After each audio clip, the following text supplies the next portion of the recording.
They tricked us. I'm in my 30s and they tricked me. They tricked me. They told me my whole life, be strong. Don't worry about the men. Get your education. They'll be there. They're not here.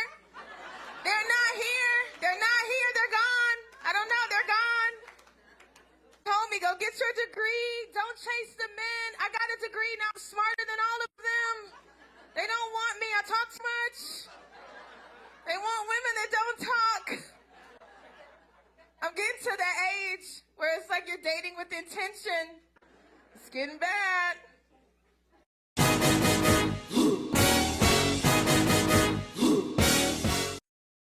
Hey, it's your boy Brent in Miami, back at you with another banger.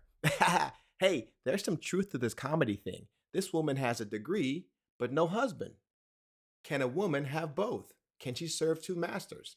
That job, that degree, that family? How does that all work? Do the men want women like that?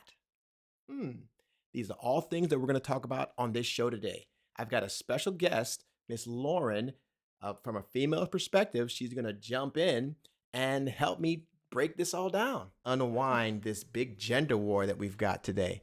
Right, Miss Lauren? Yes, that's the plan, to talk it out. Talk it out. So, I was kind of browsing Facebook and I came across this clip, and I responded, and man, it was like a crazy response to it. Let me let you check it out, and then me and Miss Laura will talk about it. All right? Single, I don't have children, and people ask me like, what happened? And I'm a heterosexual woman, right? And so it's like, well, a couple things happened. I think first and foremost, I always say I spent too much time on the wrong relationships. That is, I tell any young woman, get in and get out. It's the OG classic. That's what Jay-Z said. Classic. That's what Jay-Z said. Now you're speaking the language. Right? Now you're speaking the language. Get out. If it works, great. If it doesn't, move on as quickly as possible, right? Learn the lesson, forgive, and move on.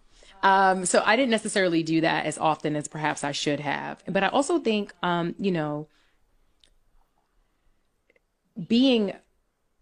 creating a space to date and explore.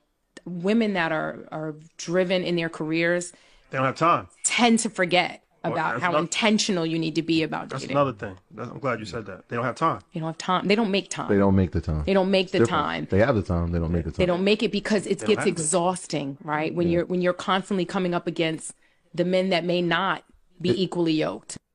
All right. Tons to unpack there. So I'm just going to give my 2 cents really quick and let Miss Lauren talk. So what I hear out of this, in this word soup that she went through, she packaged it really nicely.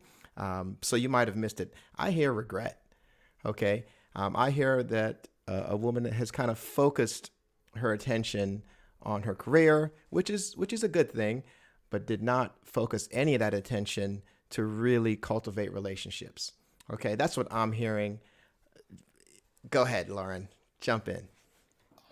I think there's something to be said for that. Maybe she does regret that. I'm not quite sure how old the lady in the clip was. She's 48. She's 48. Oh wow. Wow, she looks really good for her age. Yeah, beautiful woman. Okay, so 48. She might regret that. I happen to be very busy professionally, in my specialty, but just also like app development and writing and things like that. But I also have a family. And one of the things that really gets on my nerves is when people use the excuse, I'm so busy. I don't have time. And I feel like the American culture prides itself on being busy, I can sleep when I die type of thing. But the truth of the matter is you make time for what's important to you.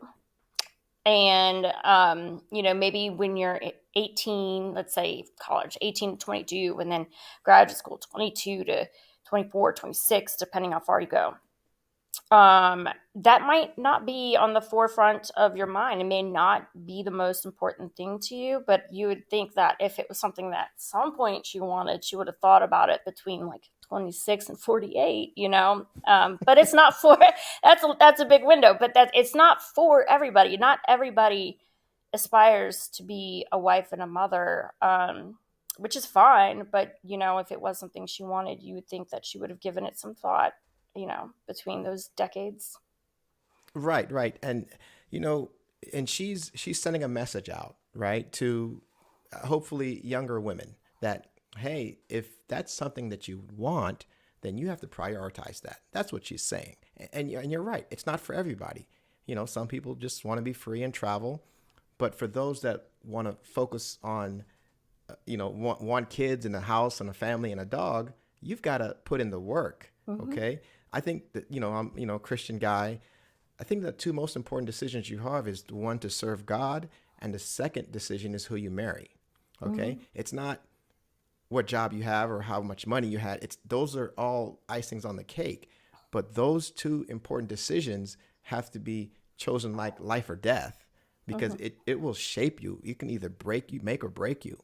Like the person that you're going to go through life with, the person's going to help you with some of your decision making, the person's going to represent you out in the world. That's your person, and you've got to pay attention to that. You have to be very intentional with how you approach that. So one thing she expanded on, that it is exhausting, right? Dating is exhausting, and finding that right person is a challenge. If you're even putting 100% and very attentive, but if you're giving it 50%, if you're giving it 25%, the guys aren't going to give you a break. You're not going to have enough time and space to evaluate men correctly. There is this trend right now going on about, it's almost like a competition or a hatred. I don't know. Yeah, it's weird. Yeah, It's terrible. Between men and women, like who's more disposable, who's more important, yes. And so when you see Women rule the those, world. Women rule the world. Like, what is that? Like, it's like yeah, nobody rules the world. We're here to coexist and serve each other. Okay. yeah, women are saying men are nothing, and then men are saying, women are nothing but I'm like, Yeah. I'm just wondering what the end game is. What's the goal? And I don't think that with this trend, that I don't really know that there is a goal in mind. I just think it's become like this big venting session, which is why I think you probably got a fair amount of flack for the post, because women are coming on there and they're used to hearing and seeing from Yeah. similar perspectives. They're used to hearing and seeing some really like disgusting commentary from men. Right. And then men are getting on there and they're used to being told like how useless they are. And it's just like a recipe. Like, so even if you didn't say it, Right. they heard it. I can hear the pain and the anger and the frustration in their comments. And then I would explain things to them and they'd be like, "Oh, okay." It kind of disarmed them, because I guess they're used to that fight, and that it's like dog eat dog. In my experience, I'm married as well. I've got a bunch of kids. A woman wraps herself around you. Okay, when you meet a woman that's serious, that's on the right path, she wants to know where you are, who you're with, who your friends are, not just to check up on you, but because she's really interested in you. She wants to be in your circle. She wants to walk where you walk and just be with you. And if you're super focused on something else, guys can feel that he's not getting that wrapping, because that's the same wrapping that's going to be needed for his children when you're in a relationship and you're married. So I got a lot of slack in the chat about, oh, you just want women to be barefoot and pregnant and stay at home. And that is not the case. 100%. I have 3 sisters, a mom and a dad. I have 3 daughters and a wife. It's just me and my dad. 2 of my sisters have masters. My parents are educators, my dad and my mom. And my 3 daughters have college plans. So I think it's very important to be educated. I say, why don't you go into college and come out with a husband and a degree? Okay, that's the type of focus you need. And even today, it's the commentary that's going back and forth you can still see that there's a fair portion of men that don't really see women as like human beings like them, that have brains and souls and desires and talents and gifts and things like that they want and need to use. I'm a Christian myself, and so my thought process is, God gave me the gifts that He gave me for a reason, and it's my responsibility to use them, whether that's inside the house, outside the house, whatever, right? Um, we're just humans like you all, and we want to be able to see what we're made of. And historically, like this invisible box telling us how we are to behave, how we're to present ourselves, how we're to do this. And I think it becomes even more pronounced once motherhood hits, because it's like, go to work, but don't spend too much time away from the baby. Make sure you keep yourself up, but don't primp too much. It's like everything is, you get opposite messages all over the place, and you're confused. And we're like any human being, the human condition. We don't want to be like held under chains, and I think that's understandable. And we aren't. Today is a very different day, so that I can see that from the women's perspective. From the men's perspective, I would venture to say that the majority of men are good men, and they're not out there to hurt people. They're not out there to, abuse people. They probably want the same things we want: a family, love, purpose, meaning, all that stuff. But they're getting messages, the men, from society, from like this fourth wave feminism or whatever, and politicians and all these forces outside of us as individuals, that they're the bad guy, that being alone with a bear. They're toxic. Yeah. They're toxic. Yeah. That being with a bear is better than them. And so, I mean, I can see why they're angry, but you really only have men and women. So when they're both angry about something, the natural tendency is going to be to turn towards each other. And then the third tier that I see is that there's like systemic things in place where, some of this stuff, in my opinion, I don't think it's coincidental or accidental at all. I think it's perfectly timed. I think it's perfectly generated. It's just another division tactic. And if you can break up the nuclear family, and if you can turn men and women the only way to actually procreate against each other, then you've got a really good handle on population control and all that stuff. So I see it from sort of a micro and a macro perspective. But as a woman myself, there are times where I read these comments and I watch these podcasts and videos, and I'm disgusted. I'm very disgusted. Yeah. It's ugly. And just people just come for each other's necks. There's no grace. There's no humility. It's just everybody trying to one-up each other, and the race to be right or to prove the other person wrong. It's life is complicated, and people and relationships are complicated. So there's no one shoe that fits all. There's no perfect way to run a household.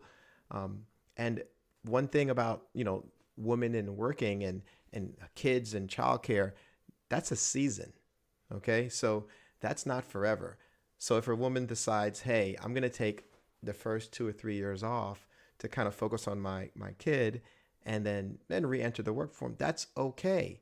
Mm-hmm. If she wants to power through it, that's okay also. That's between kind of her and her husband. Exactly. What's going to be the best for their situation, their finances, their goals, their dreams, and they've got to work to kind of formulate a plan. I agree. I think the problem comes in when, so it's fun. So I've noticed a lot of this coming from the red pill movement.